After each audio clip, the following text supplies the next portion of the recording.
Welcome to my channel. তো আজকে ব্লগটা এখান থেকেই শুরু করছি। তখন আমি যাচ্ছি পড়তে, আর আজকে প্রচুর কুয়াশা হয়ে আছে।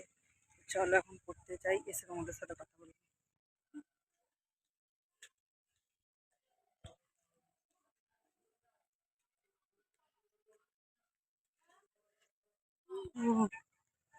পড়ে চলে এসেছি, তো চলো।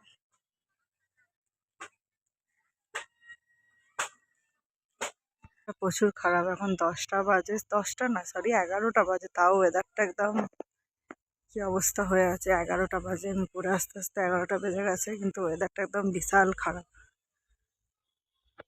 আর আজকে ভোরবেলা আমার বাপি গেল রিজার্ভে সুন্দরবন। তো ভোর 4টের সময় গেছে, তো এখন চারিদিকটা পুরো অন্ধকার হয়ে আছে। আর এই যে আমরা এখন এসেছি বাপিকে একটু এগিয়ে দেবার জন্য। তো বাপি চলে গেল, এখন 2-3 দিন পরে আসবে। চলে এসছি, আর এখন মুড়ি বার করে নিয়েছি। মুড়ি এখানে এখানে শসা পেঁয়াজ তো সব দিয়ে এখন একটু মুড়ি খেয়ে নিই। তো অনেকটাই বেলা হয়ে গেছে, 11টার মতন বেজে গেছে পরে আস্তে আস্তে।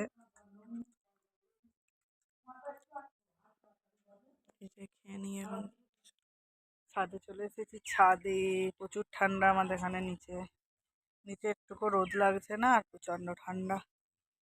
ছাদে বসে এই যে ভাইও চলে এসেছে, তো এই যখন বসে বসে ম্যাগি খাচ্ছে।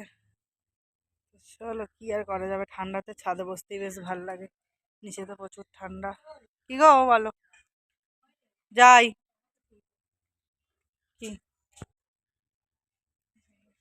এখন আমি খাওয়া দাওয়া করবো, আমি বসে পড়েছি।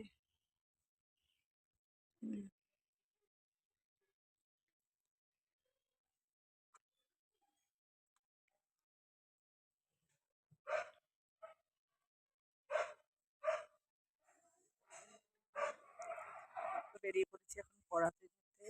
তো রোজ রোজ বিকালে পড়ানো থাকে না, তোমরা জানোই আমার শনি আর রবিবার বিকালে পড়ানো থাকে, বাকি দিনগুলো সকালে থাকে আর সন্ধ্যাবেলা থাকে।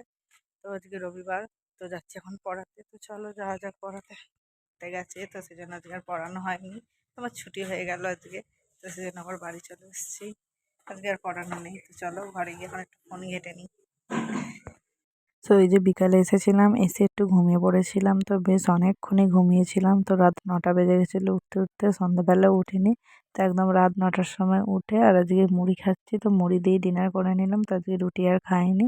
তো আজকের ভিডিওটা এই পর্যন্তই, তো ভিডিওটা এখানে শেষ করছি। তো ভিডিওটা তোমাদের কেমন লাগলো অবশ্যই কমেন্ট করে জানাবে, ভালো লাগলে অবশ্যই like comment share and subscribe করে দেবে। তো এখনের জন্য টাটা, আবার দেখাবো পরবর্তী ভিডিও। Bye bye.